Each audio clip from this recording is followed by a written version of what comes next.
지난 주일에는 자기 아들을 통해서 죄인을 구원하시려는 것이 하나님의 구원 계획이라 하셨습니다. 하나님이 세상을 이처럼 사랑하사 독생자를 주셨으니 이는 저를 믿는 자마다 멸망치 않고 영생을 얻게 하려 하십니다. 이것이 하나님의 구원 계획입니다. 이 하나님의 구원 계획이 지혜로운 자들에게는 숨겨졌다고 말씀하시고 어린아이들에게는 드러내셨다고 하셨습니다. 그 당시의 지혜로운 자들은 제사장들과 율법 교사들을 지목을 했습니다. 이 사람들은 하나님의 구원 계획을 알지 못했습니다. 왜냐하면 인간의 지혜로 하나님의 구원의 지혜를 알려고 했기 때문에 그렇습니다. 죄인을 구원하시는 하나님의 지혜는 하나님이 보여주셔야만 알 수 있습니다. 그래서 하나님의 구원 계획은 스스로 지혜롭다 하는 자들에게는 숨기시고 어린아이같이 자기 부족함을 인정하는 자에게는 알려주십니다. 예수님이 이 말씀을 할 때 그 말씀 듣고 있던 사람들 중에 율법 교사들이 많았습니다. 자기들을 보고 하나님의 구원 계획에 숨겨졌다 하니까 많이 불쾌했을 것입니다. 그 중에 어떤 율법 교사가 일어나서 예수를 시험하여 선생님 내가 무엇을 하여야 영생을 얻으리까 하고 물었습니다. 율법 교사가 일어났다는 것은 예수님을 시험하려고 일어났습니다. 무슨 시험을 하느냐? 무엇을 하면 영생을 얻을 수 있습니까? 이것이 시험입니다. 누구를 믿어야 영생을 얻습니까? 물어야 맞는데 무엇을 하면 영생을 얻으리까? 라고 물었습니다. 율법을 행하면 영생을 얻을 수 있습니까? 그런 말입니다. 율법 교사는 율법을 가르쳤기 때문에 그렇게 물었습니다. 이 질문을 받은 예수님은 율법에 무엇이라 기록되었으며 너는 어떻게 읽느냐고 물었습니다. 율법 교사가 대답하여 이르되 내 마음을 다하고 목숨을 다하며 힘을 다하며 뜻을 다하여 주 너희 하나님을 사랑하고 또한 내 이웃을 내 자신과 같이 사랑하라 하였나이다. 하나님 사랑하는 게 참 힘들죠. 마음을 다 모으고 목숨을 바치고 힘을 다 모으고 내 뜻을 다 해서 하나님을 사랑하고 그리고 내 이웃을 내 자신과 같이 사랑하라. 십계명을 둘로 요약하면 하나님 사랑, 이웃 사랑입니다. 로마서 13장 9절에 보면 남을 사랑하는 자는 율법을 다 이루었느니라. 10절에 보면 사랑은 율법의 완성이라 했습니다. 율법의 근본 정신은 사랑입니다. 율법 교사는 대답을 아주 잘했습니다. 이 대답을 듣고 예수님이 너의 대답이 옳도다. 이를 행하라. 그러면 살리라 하셨습니다. 자, 율법 교사들은 율법을 행하며 살리라 이 말을 문자 그대로 영생하는 줄로 알았습니다. 그래서 예수님을 믿지 않았습니다. 예수님은 사람이 율법을 행하면 율법대로 복을 받으며 살게 된다. 그 뜻으로 하셨습니다. 부모를 공경하는 자녀는 하나님의 약속대로 천대까지 축복을 받으면서 삽니다. 예수께서 율법 교사에게 네가 대답한 대로 너도 가서 마음을 다하고 목숨을 다하고 힘을 다하고 뜻을 다하여 하나님을 사랑하고 내 이웃을 너의 몸과 같이 사랑하라. 그러면 하나님이 너를 사랑해 주실 것이고 이웃도 너를 사랑할 것이다. 그렇게 말을 했는데 율법교사가 가지 않고 또 시험합니다. 자기를 옳게 보이려고 그러면 내 이웃이 누굽니까? 라고 물었습니다. 율법교사가 이웃이 누군지 몰라서 물은 게 아닙니다. 유대인들은 이웃의 범위를 차별적으로 이기적으로 구분했습니다. 이방인들 빼고 또 이스라엘 민족이라도 북쪽 사마리아 사람은 빼고 나머지 남쪽 유대인들만 자기 이웃이라 생각했습니다. 특별히 솔로몬 왕의 아들 르호보암 왕 때 이스라엘은 남북으로 분열되고 남쪽은 유다 지파를 중심으로 혈통을 유지하고 북쪽 이스라엘은 10지파 반이 모여서 여로보암을 왕으로 나라가 창건되었습니다. 그 북이스라엘은 예수님 오시기 722년경에 아시리아라는 그 북방 민족에게 정벌당하여 이 사마리아는 북이스라엘의 수도였는데 아수르 사람들이 여기 와서 무엇을 했냐면 서로 혼혈을 만들어 버렸습니다. 그 유대 혈통을 다 없애버렸습니다. 그래서 남쪽 유다 사람들은 북쪽이 이스라엘이라 해도 유대인 아니다, 이방인이다, 그렇게 취급을 했습니다. 그래서 예수님이 너희가 너희를 사랑하는 자를 사랑하면 무슨 상이 있느냐, 너 유대인만 사랑하면 무슨 상이 있느냐, 그렇게 예수님이 비난을 하신 적이 있습니다. 그래서 이 율법 교사의 질문, 내 이웃이 누굽니까? 라는 그 질문을 듣고 예수님이 한 비유를 들었습니다. 실제로 일어난 사건입니다. 어떤 사람이 예루살렘에서 여리고로 내려가다가라고 얘기를 시작했습니다. 예루살렘은 해발 760m 고지대에 있고 여리고는 해면보다 낮은 250m 있습니다. 그 예루살렘과 여리고는 고도가 1000m 정도 차이 납니다. 그래서 예루살렘에서 여리고로 내려가는 길목은 가파른 내리막길이고 암석들이 많아서 강도들의 은신처로 유명합니다. 사람들이 이 길을 아둠밈의 길이라 했는데 피어의 길이라, 사람을 죽이는 길이다라고 했습니다. 이렇게 위험한 길을 어떤 사람이 내려가다가 강도를 만났습니다. 강도들이 이 사람의 옷을 벗기고 때려서 거의 죽은 것을 버리고 도망갔습니다. 그때 제사장이 그 길로 내려가다가 그를 보고 피하여 지나갔고, 또 조금 있다가 레윈 한 사람도 그것으로 지나가다가 그를 보고 피하여 갔습니다. 제사장과 레위인들은 여리고에서 많이 살았습니다. 그래서 여리고에서 아침에 예루살렘으로 출근했다가 저녁에 이제 퇴근하는 길입니다. 제사장과 레위인이 여리고로 내려가다 강도 만난 자를 보았기 때문에 퇴근길이었습니다. 집으로 가다가. 근데 제사장과 레위인은 그 사람을 보고 피하여 갔습니다. 이 피하여 갔다는 건 안 보려고 반대편으로 갔다라는, 반대편 길로.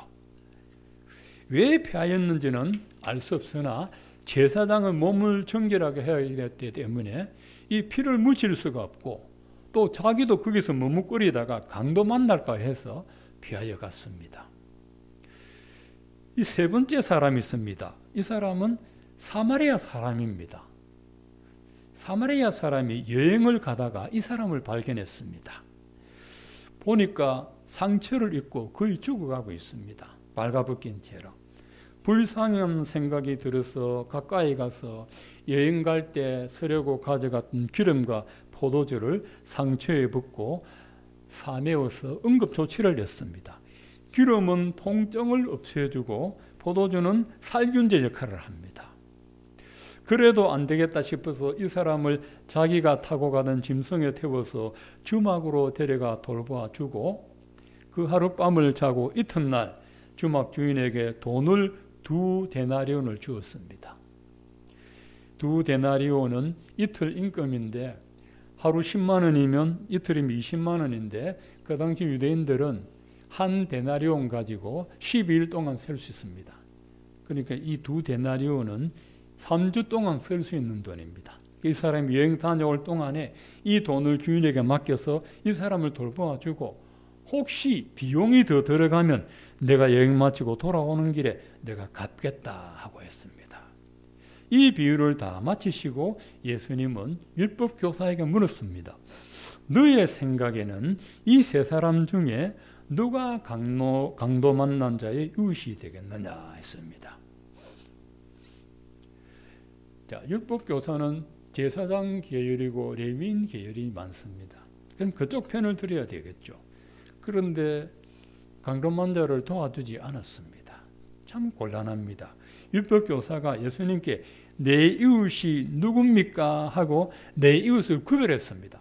누가 내 이웃입니까? 물으니까 오늘 예수님은 반대로 누가 강도 만난 자의 이웃이냐? 거꾸로 물었습니다. 누가 내 이웃인가 설정을 하지 말고 내가 누구의 이웃이 되어줄 건가? 그걸 설정을 하는 거죠. 누군가 강도 만난 사람이 내 앞에 있으면 그 사람이 내 이웃인가 따지지 말고 그 사람을 도와야 한다. 그런 말씀입니다.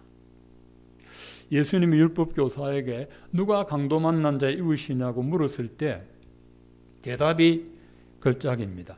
이르되 자비를 베푼 자니이다 라고 했습니다. 그러니까 예수님이 가서 너도 이와 같이 하라. 이 세 사람 중에 사마리아 사람 있고 레위인 있고 제사장인데 자비를 베푼 사람은 없어요. 자비를 베푼 사람은 누구지요? 사마리아 사람이죠. 그런데 율법교사는 이 사마리아하고 말하기도 싫은 게예요. 싫으니까. 그래서 자비를 베푼 자라 했습니다. 누군지 누구를 보고 말하는 겁니까? 사마리아 사람을 그렇게 경멸하고 이웃이라고 여기지도 않았기 때문에 이 사람이 강도 만난 사람을 도와주니까 이 사람이 강도 만난 사람 이웃입니다고 말도 못하는 거예요. 그런 율법교사에게 예수님이 가서 너도 이 사람처럼 하라. 그 명령 순종했을까요?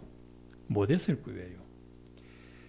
율법의 핵심이 사랑이라는 것은 대답을 잘했는데 자기는 마음을 다하여 힘을 다하고 목숨을 다하고 뜻을 다해 하나님을 사랑하지도 못하고 또 이웃을 자신과 같이 사랑하지도 못했습니다. 오늘 얘기는 여기로서 끝이 났습니다. 그런데 여러분 우리가 한번 생각해 봅시다.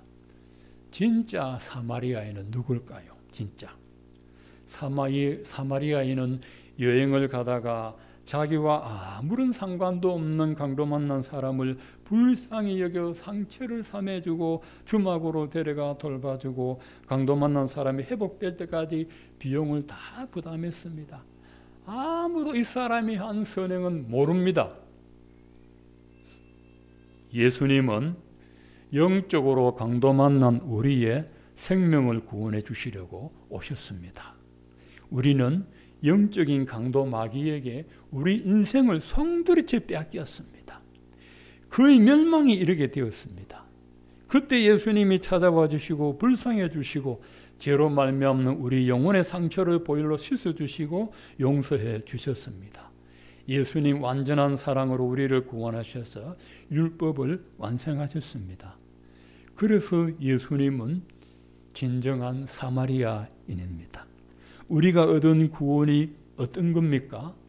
신학적으로는 값 없이 주시는 하나님의 사랑이라 했습니다.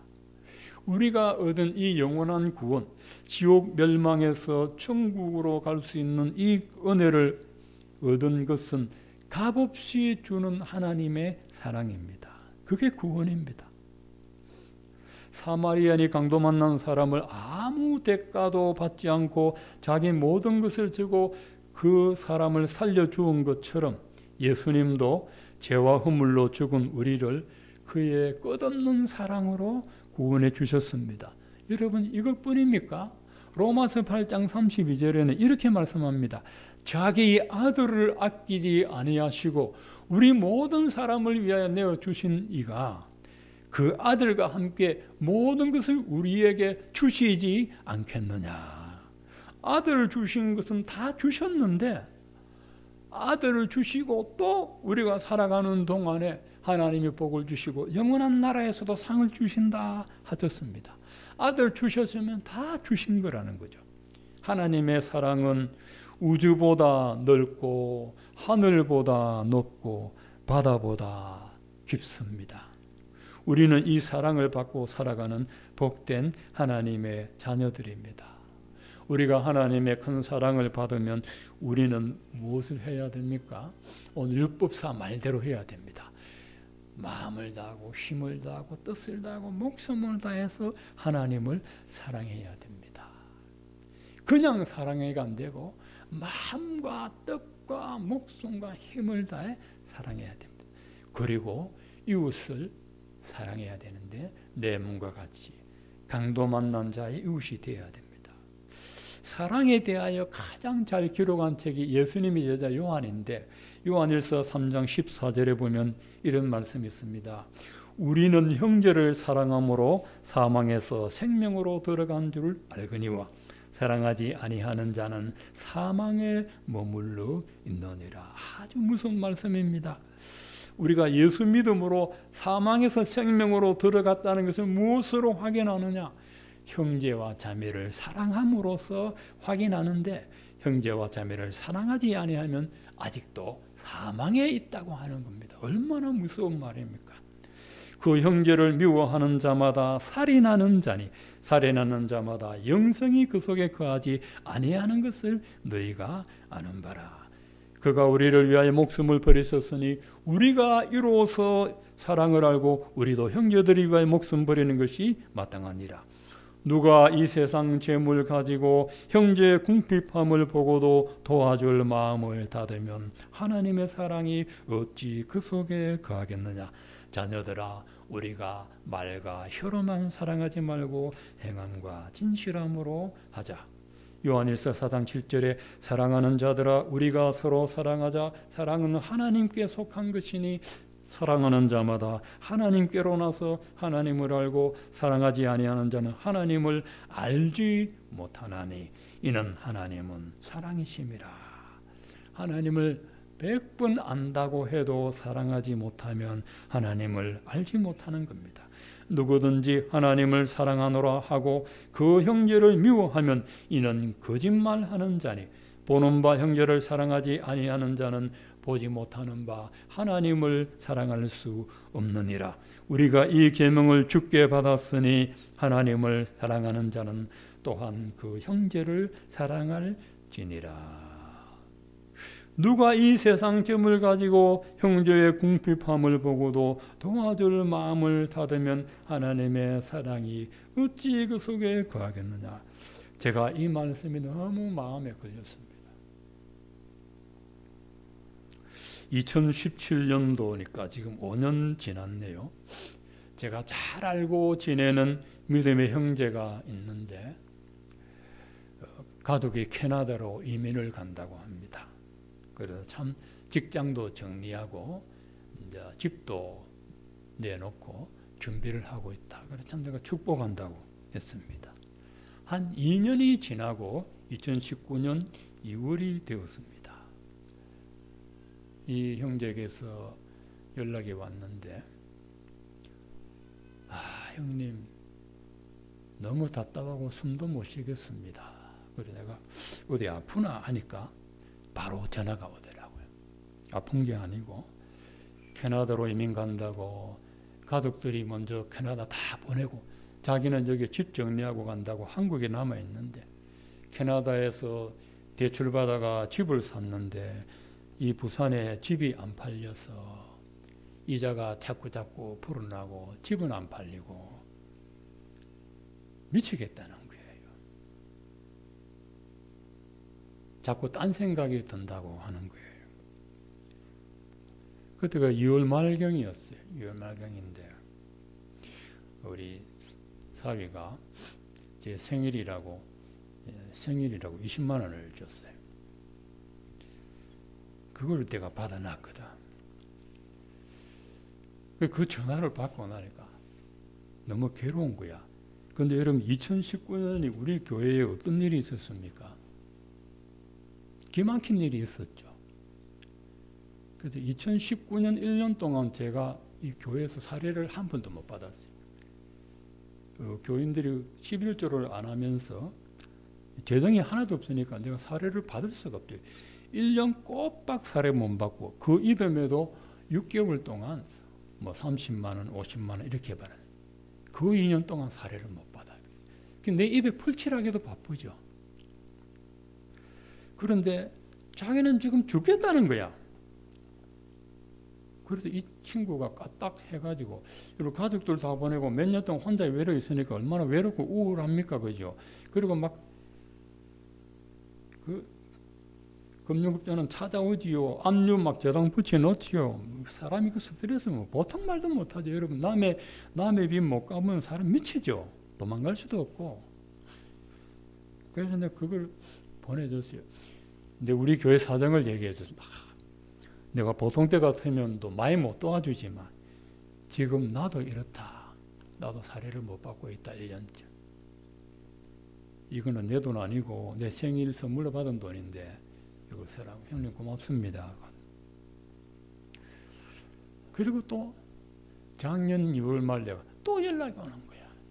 그때도 내 생일이었는데 또 내 그거 줬는데 한 며칠 전에 전화가 왔어요. 너무 힘들어서 회생 신청했대. 법원에 회생 신청을 했는데 2월 달에 했는데 형님 기도해 주세요.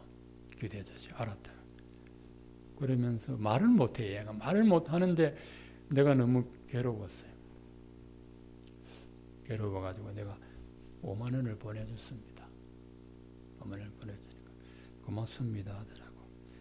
내가 그 친구의 말을 듣고 나도 참 힘든데 거기는 더 힘드니까 보니까 아는 사람마다 다 이렇게 도움 달라 했는데 얼마나 어려웠으면 내한테 전화가 오겠느냐. 내한테까지 전화 올 정도로 어렵구나 해서 줬는데 누가 이 세상 점을 가지고 형제의 궁핍함을 보고도 도와줄 마음 닫으면 하나님의 사랑이 어찌 그 속에 가겠냐. 말과 혀로만 사랑하지 말고 행함과 진실함으로 하자. 그 친구는 단돈 10,000원이 아쉬운데 기도해라 기다려 이 말 뭐 주겠습니까? 단돈 10,000원이 아쉬운 사람인데.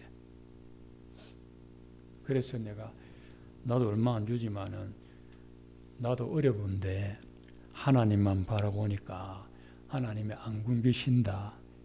요거 하나는 기억해라. 사람 바라보면 상처받는다. 주님 바라봐라. 하나님은 안 죽인다. 하나님이 까마귀도 예배하시고 사라바 까부도 예배하신다. 그렇게 하고서 위로를 했는데 어떻게 될지는 모르겠어요. 그래서 우리가 하나님을 사랑한다 하면서 이 궁핍함을 알고도 모른 채 하면 우리가 하나님의 사랑이 거하겠느냐 하셨습니다. 오늘 이 율법 교사는 율법에는 도통한 사람입니다. 성경은 도통해서 모세오경 줄줄줄 외우는 사람입니다. 그런데 한 줄도 지키지를 못해. 그러니까 예수님이 자기는 진짜 하나님의 사랑을 완성하러 오신 분이다. 진짜 사마리아인은 예수 그리스도입니다. 오늘도 우리가 그 사랑을 받았습니다. 값없이 주는 사랑으로 구원을 받고 은혜를 받았으니 오늘도 사도 요한의 말씀처럼 우리가 눈에 보이는 형제자매를 사랑할 때 보이지 않는 하나님을 사랑하는 것이 됩니다. 이 한 해도 참 힘들고 어려운 한 해인데 우리가 이 따뜻하게 보낼 수 있는 게 뭡니까?